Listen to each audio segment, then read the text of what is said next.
তোমরা কি জানো আজকে হলো রসগোল্লা দিবস? তার মানে ফ্রিজ থেকে রসগোল্লাগুলো তুমিই খেয়েছো? দাঁড়াও, আমি এক্ষুনি মাকে গিয়ে বলি।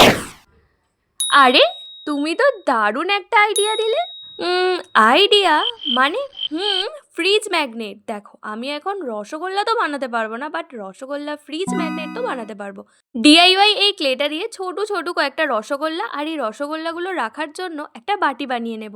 সবগুলো ভালোভাবে ড্রাই হয়ে যাওয়ার পর অ্যাক্রিলিক কালার করা স্টার্ট করেছি। আর এই রসগোল্লাগুলো কালার করার কোনো দরকার নেই, কারণ এই ডিআইওয়াই ক্লেটা ড্রাই হয়ে যাওয়ার পর একদম হোয়াইট হয়ে যায়। রসগোল্লা কিন্তু মাটির বাটিতে রাখলে সব থেকে বেশি ভালো লাগে, তাই এই বাটিটাকে আমি পুরো মাটির বাটির মতো কালার করেছি। এটা যেহেতু ফ্রিজ ম্যাগনেট বানাচ্ছি, তাই রসগোল্লাগুলোকে গ্লু দিয়ে এই বাটিটার সঙ্গে অ্যাটাচ করে নেব।